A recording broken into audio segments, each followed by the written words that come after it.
Roaches are everywhere. The kitchen faucet drains into the bathtub, and the bathroom ceiling appears on the verge of collapse. Yet this is the only housing the city has offered Jasmine Finley-Rodriguez to raise her 3-year-old son and prepare for the baby due in May. I'm concerned because I'm not going to have my own space to live in at the moment. Finley-Rodriguez says her mother left when she was an infant. Her father was her primary caregiver. But when she was 14, she says a fight with him sent her to the emergency room. I had a chunk of my hair pulled out, and I had a bloody nose when I went to the hospital. That day, she was placed in the city's custody, and ACS, the city's Administration for Children's Services, was tasked with keeping her safe. When she left the hospital, the agency sent her to a group home. It was scary being in a room with a bunch of females I don't know what they're capable of doing.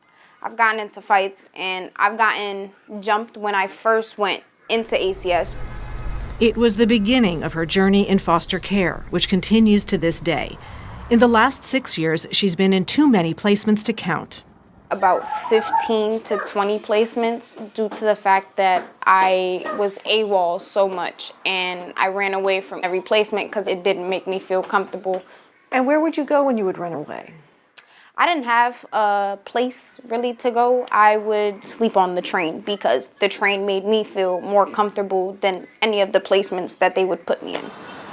Now at 20, she's still in the city's custody, but also has a child of her own to care for.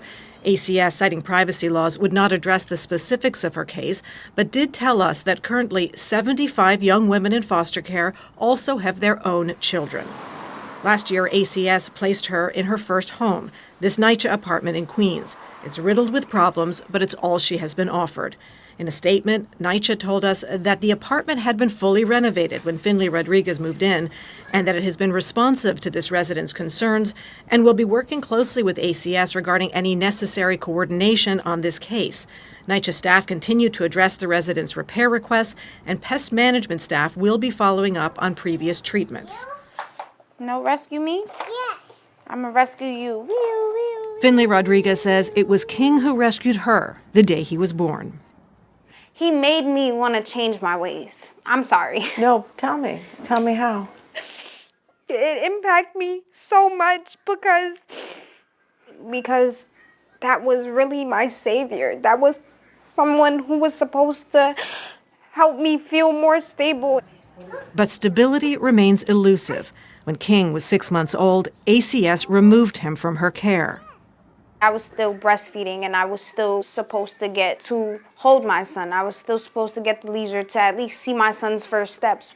Those are things that a mother would want, but I wasn't able to get that because ACS took him out of my life. She and her lawyer say ACS sent King into foster care because she had left the jurisdiction, a violation of rules she must follow as someone still in the agency's custody. My son was never hurt. My son was never left alone. My son was always cared for. King spent 2.5 years in foster care and was only reunited to live full-time with Finley-Rodriguez in February. I had to gain my son's trust because he didn't know me as mommy. He didn't know who I was at all. Because of the condition of the apartment, a judge has ordered ACS to place them temporarily in a hotel, while her lawyer fights for a safer, more permanent place. He says the responsibility lies squarely with the heads of the City Housing Authority and of ACS. The agency had an obligation to be on the phone to NYC. It's another city agency. Jess Stanhauser could have called the head of NYC and said, we have a situation here. One of our kids is in an apartment that's not appropriate. ACS says no city youth is discharged from foster care to homelessness, and that youth in city care can remain past their 21st birthday if they haven't found permanent housing. Helping her get to a stable place is really what we want because she's an extremely intelligent woman. She's gained a lot of insights into herself over the last few years. She has a real promising future if she's not brought down by poverty and those kind of issues. My family was in my life 10 times more when my son was first born. When they found out that my son got taken from me, I lost so many family members because nobody believed in me. Everybody thought I was a failure when my son got taken from me. And the real reason why my son got taken from me was not my fault, nor was it because of me. And when my family looked at me as if it was my fault, it tore me down 10 times more. For now, Finley-Rodriguez is still fighting for safety, for stability, and for the chance to raise her children in a home that feels like one.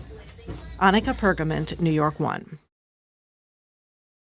Thanks for watching our YouTube channel. For more stories in your communities, click the subscribe button right here. You can also download our app or watch us on TV for the latest news and weather updates every 10 minutes and more. We'll see you then.